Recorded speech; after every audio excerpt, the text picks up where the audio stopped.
समाजनि सासे गोख्रों मावथि गेलेमु आयदायाव जोबोद रोंगौथि थानाय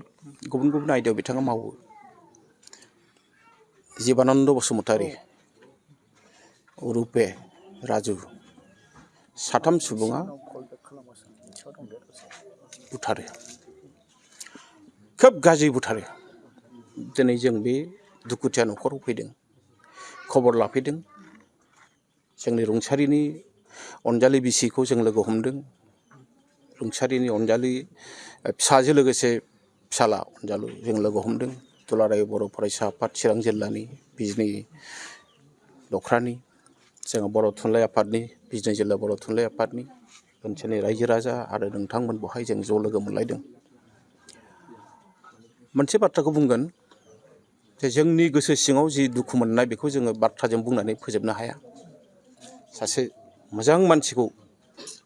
बै मानसि महरै दानब साथामा जेरैबायदि बुथारदों जोंथ' ओरैबायदि नांदों आसलते बिसोरो जेरैबायदि सिस्टेमेटिक भाबै बुथारदों बे बुथारनायखौ नायोब्ला बिसोरो प्रफेशनेल किलार्स पुलिसा बिनि सायाव नायबिजिरनांगौ नङाबा खेबसेल' बुथारनाय बेबायदि रोंगौथि थानाया इसेबां मोजां बिसोर बुथारनो हाया फिसा मोनसे दायाव हटेलाव नांलायदों बेयावनो जोबनांगौ नांलायनायावनो दि मानसिखौ बुथारनांगौ मा जुक्ति बेलाय आरो बेखायनो जोङो चिरां जिल्लानि एसपि बिथांखौ बुंदों दहायबो जों बुंदों जे जाहाथे चार्जशिटआ खुनु पयदे लोरबां जानो मोना एसडिपिअखौ जों बुंदों जे बिसोरनि एगेन्स्टआव जि चार्जशिट प्लेस खालामगोन जाहाथे बे लोरबां जानो मोना जोंनि दाबिया बे साथामा फासि जानांगौ खुनु बहाय रेहाय गैया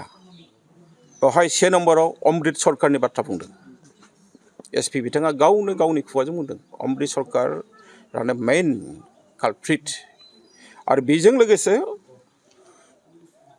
आशिष मदक सन्जय रय साथामबो फासि जानांगौ नाम्बार 2 जोंनि दुखुथिया न'खरा सरकारनिफ्राय थोजासे कम्पेनसेसन मोननांगौ बेवहाय 5 लाख नङा 10 लाख नङा न'खरा थांनानै थानो हानायनि मोनसे थासारिखौ सरकारा होनांगौ दिनै जों बुंबावगोन आसामनि मानिजाथाव गिबि मन्थ्रि बिथाङा दैबानायाव खोब मुखुब जोंबो मिथिगौ जोंबो बे फारसे जोंहाबो दुखु दङ नाथाय जोङो सम सम नुबोदों जे जायफोर बेबायदि गाज्रि खामानि मावो मानसि बुथारो निर्दोषिफोरखौ बिसोरनि न'खौ JCBजों बुख्रुबनायनि उदाहरन आसामाव दं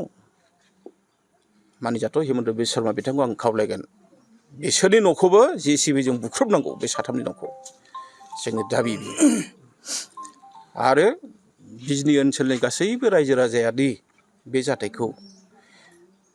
जेरै जों दुखु मोनदों दुलाराय बर' फरायसा आफादा दुखु मोनदों थुनलाइ आफादा दुखु मोनदों बिथांमोनहाबो दुखु मोननाय फोरमायदों बेनि थाखाय जों साबायखर बावदों नाथाय जि मोनसे खहा खालामबाय जोंनि आंगो राजु बिथांखौ बुथारनानै जोंनि हारिनि बिराद गिदिर खहा आरो बेजों लोगोसे बिजनीया बिराद गिदिर खहा बेखायनो जाहाथे पुलिसा बे बिथिङाव सरकारा बे बिथिङाव मा रोखोमनि खामानि मावो बेखौ जों नायबाय थादों जों नायगोन जों नोजोर होबाय थादों जाहाथे बिथांमोना खुनु पयदे गब्लंजों बारग'नो हाया गोनां जायोबा जोङो उकिल हमगोन उकिलनि गेजेरजों जोङो नायगोन चार्जशिटआ मा होदों अब्लाबो दायनिगिरिया गोख्रोंनिफ्राय गोख्रोंसिन साजा मोननांगौ बे जोंनि दाबि